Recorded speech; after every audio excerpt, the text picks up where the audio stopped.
Should Pistons fans be concerned or worried about the fact that Jalen Duren has been coming off the bench and it looks like he's going to continue to come off the bench for the rest of the season for the Pistons in favor of James Wiseman and Marvin Bagley? We're going to talk about that in today's episode of the Locked On Pistons podcast. You are Locked On Pistons, your daily Detroit Pistons podcast. Part of the Locked On Podcast Network, your team every day.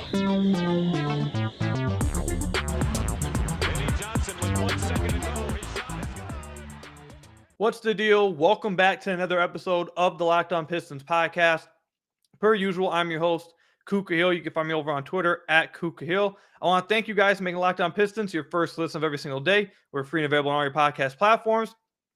And if you haven't already, head to the YouTube channel at Locked On Pistons. Hit that subscribe button. We're just under 170 subscribers away from 5,000 subscribers. Also, leave us a 5-star review on whatever podcast platform you're listening to this on. That's another great way to support the podcast. Later on in the podcast, we're going to be answering some questions from some of you guys. A lot of you guys sent in some questions that you guys would like me to have answered, whether it was through Twitter, the DMs on Twitter, in the YouTube comment section. I've gotten a lot of questions, so we're going to go through and answer a ton of questions from you guys later on in the podcast. But first, I want to talk about this whole dynamic of Jalen Duren coming off the bench in favor of James Wiseman and Marvin Bagley starting. So a lot of fans I've seen and beat writers are sounding pretty annoyed with having to deal with this, but a lot of fans have been bugging the beat writers, have been complaining about the fact that Jalen Duren is coming off the bench, not playing as much. What's going on? So I just want to give my thoughts on the whole situation. I'm also frustrated that Jalen Duren's not playing a ton of minutes and is coming off the bench. I think it's rather stupid. I don't think it makes much sense at all. And I've tried to make sense of it. It just doesn't make much sense at all to me. It's confusing to say the least. The argument that you hear for why they're bringing Jalen Duren off the bench for James Wiseman is, oh, well, Jalen Duren's proven himself. We're trying to get James Wiseman reps to prove himself. I don't even think that makes sense because Jalen Duren's 19. What has he proven? That he's not a bust as a rookie? Like, he's 19 years old. He still has a ton of things to prove. He still has a ton of things to work on. And by the way, one of the bigger things that you'd like him to work on is his chemistry with Jay and Ivy. You want them to continue to become great with their chemistry. We've already seen flashes of it, especially this past game against Milwaukee. But throughout the year, we've seen flashes of it. That's going to be the Pistons' core moving forward. So this idea that Jalen Duren at 19 in his rookie year has already proven everything, that just doesn't make sense at all. It doesn't make sense. It doesn't make sense. So I don't agree with that idea. The other thing that really just makes it like even worse for me, and just for numbers' sake, Jalen Duren over his last 8 games coming off the bench, he's averaging 21 minutes a game. I think that's way too low. He needs to be closer to 30 minutes a game. It doesn't make any sense to me why he's not close to 30 minutes a game. At the end of a season, that's meaningless. You're playing these games just to develop your young guys. All season's been about that, but literally the end of the season, you just throw young guys out there. The fact he's not averaging close to 30 minutes a game is crazy to me. But by far, the biggest thing that makes no sense about this and really points to how dumb it is, in my opinion, it's not even the fact that Jalen Duren's the best big on the roster. It's not the fact that these other guys that are starting ahead of him haven't earned it. They were basically just given it. They didn't have to earn this spot over Jalen Duren. Jalen Duren's earned that spot. He's been the best big on the roster. He should have it. It's not even the fact, those things I just brought up. The thing that makes it make the least amount of sense is that if the Pistons want to run 2 bigs, running 2 bigs with the roster they have right now makes no sense already. We broke down the numbers. They literally are the worst their 2 big lineup is literally the worst duo in the entire NBA. So it doesn't make any sense to even do it on face value. But if you're going to force it, if you're going to do it, literally the only big on the roster that has a skill set to make it work is Jalen Duren because of his passing ability. We saw it, I forget what game it was, but it was a few games ago. We saw 2 alley-oops from Jalen Duren to James Wiseman because Jalen Duren is such a great passer at the high post. We saw one from the top of the key, and he got James Wiseman easy buckets. The other 2 bigs don't have that skill set. They don't have shooting. They don't have the passing. At least Jalen Duren provides the passing. So if you want to do the 2 big man lineup, I'm confused why they're not running out Jalen Duren, James Wiseman. That's what's really confusing to me. Because it seems like James Wiseman's the dude that they're really high on. And they believe, and we've seen him start to shoot threes. He hasn't made it much at all. but you're seeing them encourage him to shoot threes. He's the guy that they're really high on. They like seeing him take the ball off a defensive rebound and go coast to coast, all that kind of stuff. So if that's the case, I'm confused why they're not running Duren and Wiseman together, because Duren has the capabilities of at least trying to make it work. And you'd think that if they don't get, like, let's say they don't get a 4 in this draft. Let's say they get a wing. Let's say they fall to 3, they get Brandon Miller, or they get Amon, or they get Asar, or they whatever. Let's just say they get a wing in the draft. If they want to try to start 2 of these bigs again next season, just and for the real quick, just please God, don't let that be the case. I please God. But if it is the case, you figure that the bigs that you'd start in that scenario would be Duren and Wiseman. Like, there's no way they're not starting Duren heading into the next year. He's going to be their starting center of the future. So the only capable lineup that actually makes even a little bit of sense is Duren and Wiseman. If they were starting Duren and Wiseman, this would make a lot more sense. I still would be on the podcast talking about how badly it looks and how bad the 2 big man lineup looks compared to the rest of the league. Literally the worst lineup in the league. But at least then I'd be able to say, well, they believe that they might have something here. They're trying to build chemistry there. Duren has some skill set that can make it somewhat work. So let's see if they try to really go to Duren as a playmaker from the high post to try to really get Wiseman involved. Like, if that was what they were doing, you could then have that argument, and it would at least make a little bit of sense from a developmental standpoint. Wiseman and Bagley just makes no sense to me at all, because there's a real future where Bagley's just not even on the roster next year, or he's out the rotation. Like, there's a legit future where that's happening. There's no future where Wiseman or Duren are out the rotation next year. They're just not going to be. And those 2 are the guys that we heard before Wiseman even played a game. That's who we heard that they wanted to see together. That's what we heard was the potentially 2 bigs of the future. Like, that's what we were hearing. But we're not even seeing it. Instead, we're seeing Wiseman and Bagley, so Duren can only play 20 minutes a game. That's the part that makes the least amount of sense to me. I get that they want to see a lot of minutes from Wiseman. He didn't get a lot of reps in Golden State. I completely understand that. That point of view, I completely understand. But do it next to Duren. That's the 2 bigs that actually could possibly make it work. And those are the 2 bigs that actually matter. Those are the 2 bigs that actually look like they are going to be big components to your future. So those 2 guys, start them. Start them together. Starting Wiseman and Bagley together doesn't make any sense. It's awful. It's been the worst duo in the entire NBA. Just start Duren and Wiseman then, and play them both 30-plus minutes. See how it works. Obviously, foul trouble can hurt that, but just see what happens. Run a lot of your offense instead of running high pick and roll. If you're going to do it, run through Duren at the high post. Run a bunch of offense through there. Try to use his passing ability to set this up and to make it work, because there's a future where it could work. It's hard. It's unlikely because neither of them can shoot. But his passing ability, Duren he can make that work. He's the only one that has the capability of making it work. So just try it, man. Just try it. And then obviously the number one thing is during these minutes, he's the more important guy here. You shouldn't be cutting his minutes in favor of Bagley and Wiseman. Like, that shouldn't be happening. That doesn't make any sense. But let me know what you guys think about that and what we just talked about. Do you think that they should start Jalen Duren and Wiseman together? Do you have a problem with Duren getting less minutes now? Let me know all of that in the comment section down below or over on Twitter at KukaHill. Coming up, we're going to answer some of the questions that you guys have sent in. You guys would like me to have answered. Starting with some of the discussion around the big man lineup. We got some questions about a few of the Pistons guards. We're going to go through all of that when we come back. But first, I got to tell you guys about one of our sponsors, Ultimate Pro Basketball GM. Ultimate Pro Basketball GM is one of the coolest games I've played in a long time. 100% one of the cooler games I've ever played on my phone. 100%. I've always thought I could be a great NBA GM. I'm not going to lie. I feel like I could be a pretty good one. All jokes aside. But as it turns out, it's definitely not easy at all. If you had the same thought and have fantasized about managing your own basketball franchise, go and download Ultimate Pro Basketball GM right now. The game allows you to manage every strategic aspect of a franchise, playing through seasons and leading your franchise and fans to glory as you build a historic dynasty. In the simulation, you're responsible for dealing with challenging personalities, hiring the right coaches and assistants, trading and training players, making draft picks, navigating your franchise through free agency, the draft, and all the ups and downs of multiple seasons. All this in a challenging, realistic game world. Ultimate Pro Basketball GM is completely free and playable online, offline. Play on the go as you want, when you want to. So I've played this game for a minute now, and I've been telling you guys this for a minute. I have yet to be successful. It makes me think I don't know what the hell I'm doing. But Locked On Bulls, I've told you guys this before too. They've won 2 championships. I want you guys to go head over to Locked On Bulls on YouTube or on Twitter, whatever, and let them know Locked On Pistons sent you, and tell them Locked On Pistons need some help. We need some help over here in Ultimate Basketball GM because it's tough. It's not working over here. We're failing. We need some help over there, man. Locked On Pistons listeners get a 100% free boost to their franchise when using the promo code Locked On in the game store. So make sure to check it out. To download the game, just visit probasketballgm.com, scan the code, or look it up in the app stores. That's probasketballgm.com, Ultimate Basketball GM. Start your dynasty today.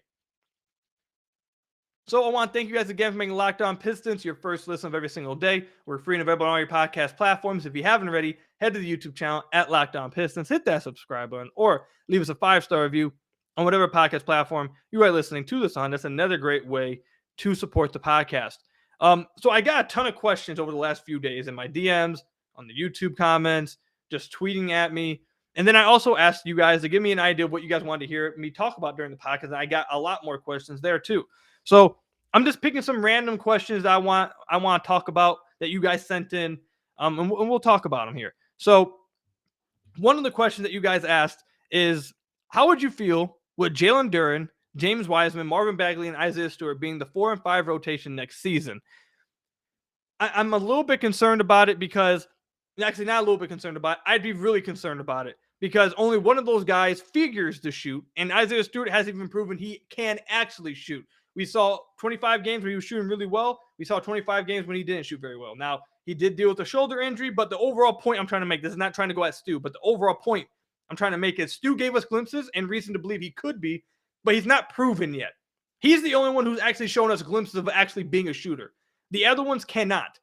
You need your bigs to be able to space the floor if you're playing the 4 position. You can't have 2 bigs on the floor who cannot shoot. It's just not going to happen unless they're historic defenders like Cleveland's 2 big man lineup, or you have 2 of the best pull-up 3-point shooters in the entire NBA to try and make it work, along with having 2 historic defenders at that position. It's just not going to work. You need 2 of them to be able to shoot, and the other ones just haven't proven the ability to shoot.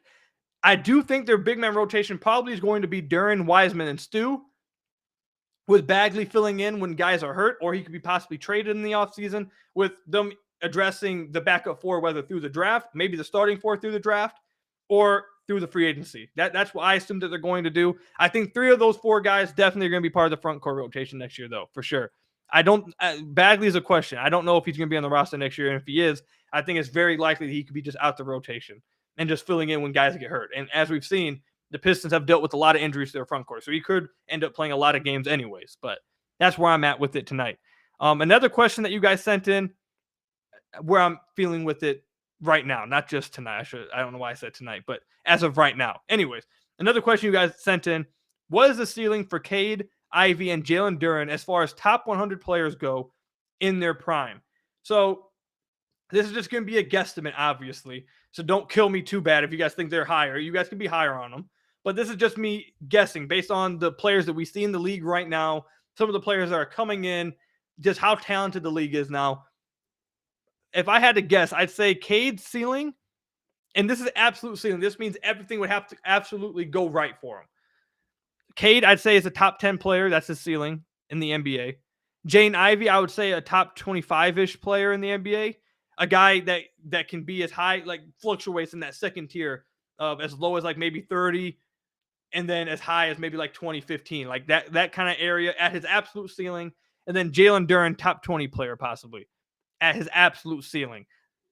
Now, it's not likely that they reach their absolute ceiling. Not many players reach their absolute ceiling. So that's not likely. It's probably not going to happen. But if you're telling me that Cade becomes a better pull-up 3-point shooter and he improves on his 3-point shooting to where he was in college, combined with what he is now, and he just gets stronger, yeah, I think that dude can be a top 10 NBA player.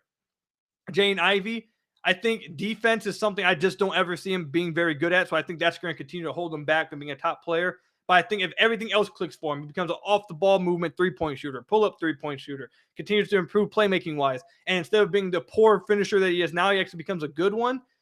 I could see him becoming around the area I said. I just think defensively that's going to keep him back from being higher than that. And then Jalen Duren, we've talked about how high I am on Jalen Duren, man. He's such a unique basketball player that if he can hit on being a fantastic defensive player, if he can become a legit all-world defensive player with the talent that he has offensively, that's one of the best bigs in the entire NBA. So that's where I'm at with them. That's absolute ceilings, though. So I don't want to hold them to those standards. You guys shouldn't either, because that's tough to do. But that's absolute ceilings for me with those three players. Another question you guys sent in: what front court player would it be worse for if the Pistons did get the number 1 overall pick and got Victor Wembanyama? Jalen Duren, Isaiah Stewart, Wiseman, or Bagley? It would be worst for Bagley. I think that would almost 100% say that he's either completely out the rotation or off the team for sure. I think it would be absolutely the worst for him. The second player that it might be the worst for, I'm not going to lie, might be Isaiah Stewart. Because, and now I don't think that it would do anything to Stu. I think Stu would still be a backup 4, but I'm going to remove Bagley from this situation. If I had to pick these three, like out of the three bigs, I don't think he would affect Duren and Wiseman, because those guys would be your backup 5s then. You have Duren at the 5 and then Wiseman as your backup 5. All this would mean to Stu is that he's going to be your backup 4 now. And if Wemby's your starting 4, I can't assume that there's going to be a ton of minutes for him at the backup 4 position. I don't think that means it's over for Stu. I think Stu would still be your backup 4 and keep Peace off the bench. But if I'm picking between Duren, Stu, and Wiseman, I think it would mean the worst things for Stu when it comes to him as an individual player. Obviously, he cares about winning and it wouldn't be like some terrible situation. But if you're talking about just individual player, I think that it would spell the worst for Stu in that situation. So, and then another question that I got a ton from a lot of you guys, kind of the same thing we just talked about, the potential of Cade, Ivy, and Duren. I think that trio right there, man, can be so damn good. We talked about this in the last podcast, but I think the Pistons, after this top draft pick, is going to have one of the best young cores in the entire NBA. And if Ivy, Duren, and Cade progress, especially Cade, if Cade progresses and gets back to what people thought he was going to be 3-point shooting wise coming out of college, look out. It's going to be scary. So I'm really high on that trio, especially with them adding another player in this draft. I'm really high on this trio, man. They're going to be really, really damn good. So I think a lot of Pistons fans feel the same way. And hey, the Pistons fans should be excited for the future, 100%. I know this season was tough, but you should be excited for the future, 100%. Coming up, we have a few other questions to talk about that you guys sent in, like, could the Pistons be building up James Wiseman's trade value? We have some questions about Killian Hayes. We'll talk about those questions that you guys sent in when we come back. But first, I got to tell you about one of our sponsors, FanDuel. The tournament is heating up, and there's no better place to get in on the action than FanDuel, America's #1 sportsbook. That's because right now, FanDuel is giving new customers a no-sweat first bet up to $1,000. That's up to $1,000 back in bonus bets if your first bet doesn't win. Just go to FanDuel.com/lockedon and sign up today to claim your no-sweat first bet. Then you can wager on everything from the money line to point spreads to which team will be cutting down the net, all on an app that's safe, secure, and super easy to use. So don't miss your shot at no-sweat first bet up to $1,000 when you join FanDuel today. Just go to FanDuel.com/lockedon to sign up. Again, don't miss your shot at the no-sweat first bet up to $1,000 when you join FanDuel. Just go to FanDuel.com/lockedon to sign up today. Make every moment more with FanDuel. So I want to thank you guys again for making Locked On Pistons your first listen of every single day. We are free and available on all your podcast platforms. If you haven't already, head to the YouTube channel at Locked On Pistons, hit that subscribe button, or leave us a 5-star review on whatever podcast platform you're listening to this on. That's another great way to support the podcast. Let's go ahead and just get right back to some of the questions that you guys have asked over the last few days. This one's an interesting question. It's, could the Pistons be just building up James Wiseman's trade value? I think that's an interesting angle to look at it from. It's definitely a possibility that letting him play a ton of minutes, letting him play the way he's played, see his numbers go up, and the way he's been efficient offensively, I feel like, then put up these numbers, could be just building up his trade value. It could be doing that. And other teams could be looking at how he's playing and be like, oh, he actually looks like an NBA player. We're interested in him. He has potential. We'd like him on our team. And maybe the Pistons could pounce on that. Definitely not ruling it out at all. And if it wasn't for who the Pistons GM is, I actually think that it could be likely. That could be likely what's going on. But because the Pistons GM is Troy Weaver, I don't think there's any way that they're doing that. The way Weaver has talked about James Wiseman makes me believe that he seriously thinks that James Wiseman is just as important to the core as the three guys we named earlier. Like the way he's talked about him and the amount of excitement that he exhibited when they said when he told us that when he found out that James Wiseman was available at the trade deadline, the amount of excitement that he showed makes I've seen a lot of Pistons fans feel this way. I feel the exact same way. It makes me feel like that he views Wiseman in such high regard when it comes to this young core. And I'm not saying that whether it's right or wrong. We'll see how it plays out if he's right or if he's wrong. But in just this situation, I don't think that he's actually just trying to build up their trade value. I think they actually believe Wiseman is going to be really good for them, and they believe in his ceiling a ton. Remember, this is a guy that reportedly was at the top of the Pistons draft board in 2020. So I think it's just really possible that they just view him in such high regard with everyone else too. So don't think that they're building up his trade value, though. I don't think it's a dumb question to ask, and I don't think it's a bad way to look at it. I think a lot of GMs maybe would be viewing it the exact same way. They just probably don't think of Wiseman as highly as Weaver does. So that's why I feel that way. Another question I got asked was, how do you feel about Killian Hayes' last 8 games played? It's been a lot up and down. How do you feel about it? So I know I'm viewed as the Killian Hayes stan here, but this is what I would say about how Killian's played over the last 8 games. I think Killian Hayes, they're telling him to be more aggressive. They want him searching for a shot to end the season, and they want him to get shots up. They want him to be aggressive, and he has been. He's getting up 14.5 shots a game. He's averaging 14 points a game, 8.4 assists, and 2 steals a game. He's just shooting 40% from the field, though. I think that you've seen legitimate. The thing is, it's hard to have legit conversations about Killian Hayes because either you're a super stan about him or you just completely hate him. The objective point of view for me over these last 8 games, and really it's something that you saw throughout the season, to be honest, you've seen legitimate improvements in his game. And over the last 8 games, you're seeing him draw free throws more. He just had 5 free throws last game. He had 5 free throws 2 games before that. He had 3 free throws the game before that one. He's drawing free throws more, and he's trying to search out fouls more in around the rim, which is good. It's something we've been asking for. So you're seeing that start to happen. You're seeing him get to the rim more. You're seeing him use his handle and his size to get to his spot continuously around the rim. That is really good stuff. And from the 2-point range, he hasn't been bad. He hasn't been bad from the 2-point range. What's been really bad to see, though, is 2 things. 2 things. So you have those positive things I brought up. I think overall, I think Pistons front office probably feels more positive about what they've seen. But there's 2 negatives that really pop up with Killian over these last 8 games. And it's something that's happened since the Paris game. His 3-point shot has completely disappeared.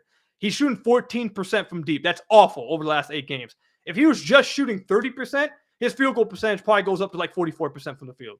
Like that's how big his 3-point shot is weighing it down. So if he could just get to around 30%, it would have been so much better. But his 3-point shot seemingly has escaped him since the Paris game. That's seriously concerning because he needs to be able to shoot threes. So that's concerning.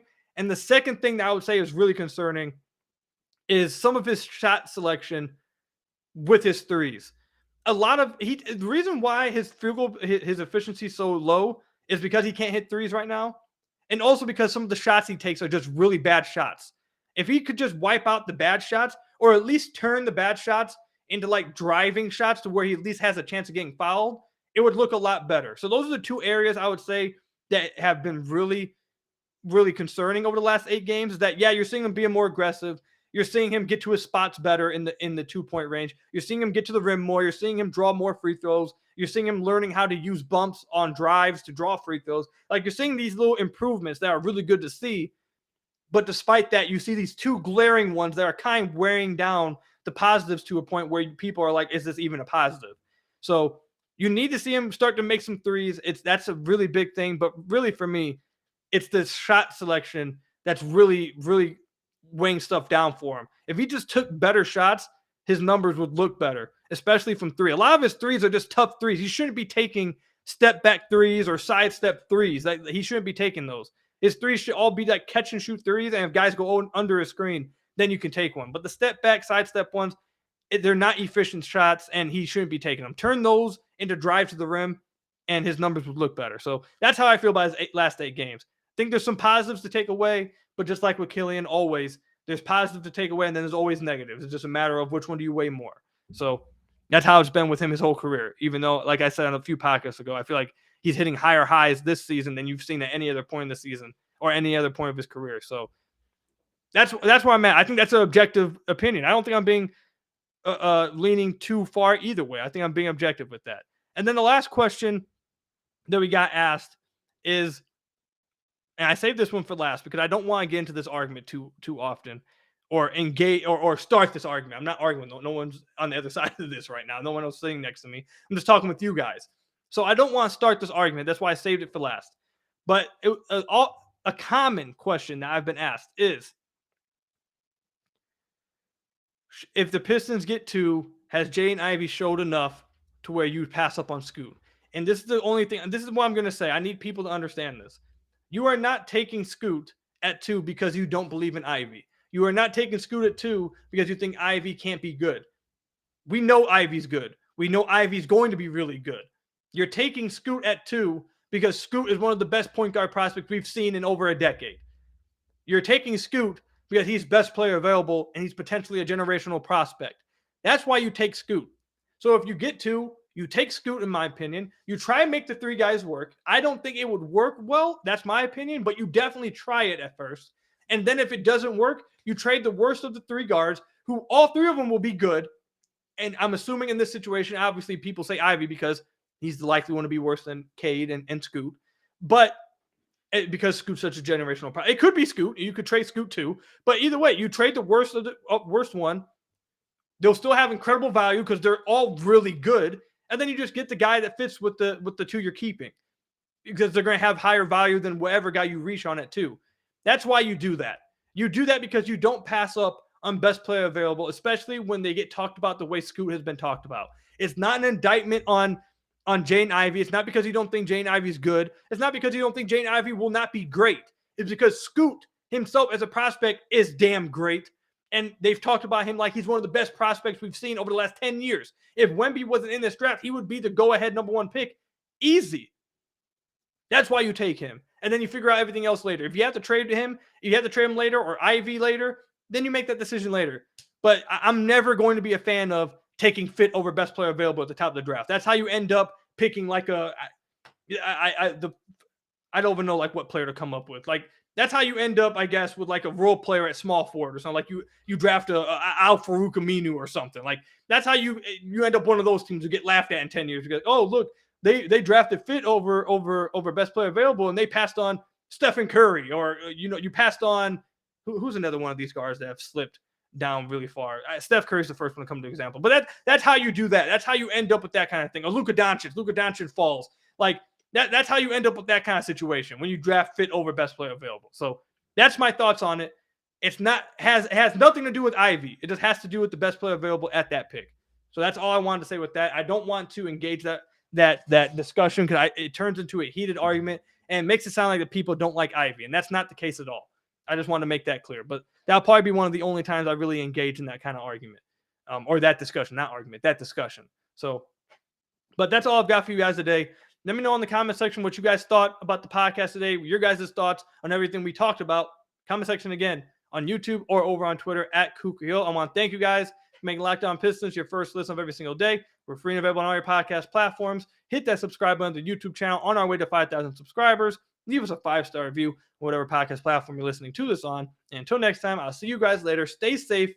Go Pistons. Till next time, peace out.